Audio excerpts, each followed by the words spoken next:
Hello.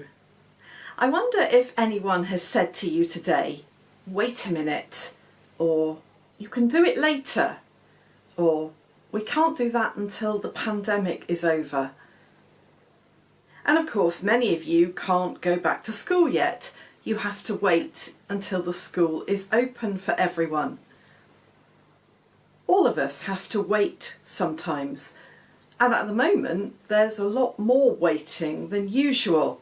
So let's think for a minute about waiting. Think first about waiting for something that you don't want to happen.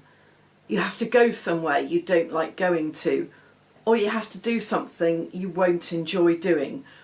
What does waiting for that sort of thing feel like?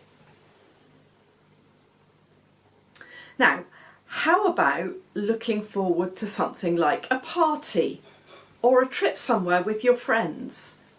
What does waiting for something like that feel like? A man in the Bible called Simeon had to wait his whole life for something special to happen.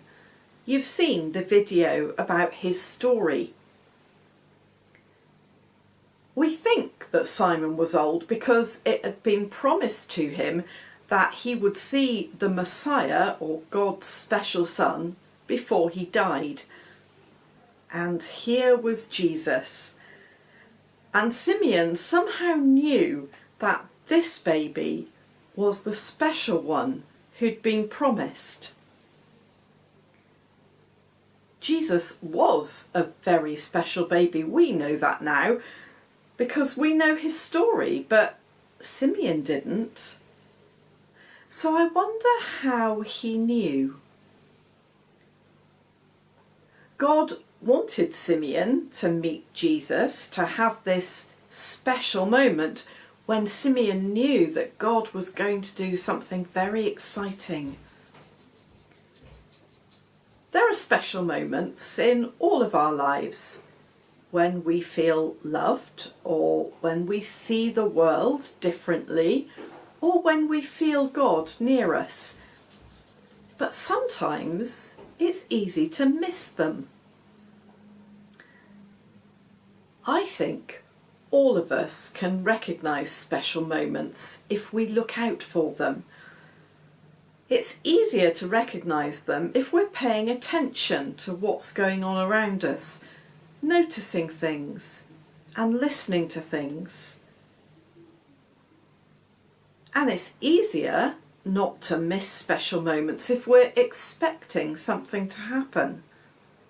If Simeon had given up on God's promise, he wouldn't have bothered to go and look at baby Jesus, and he would have missed that very special moment.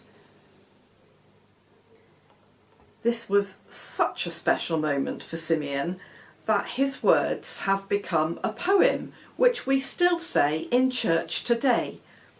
It's called the Nunc Dimittis because those are the opening words of it in Latin. I'll read it to you now. Lord, I am your servant, and now I can die in peace because you have kept your promise to me. With my own eyes, I've seen your salvation. It's now out in the open for everyone to see.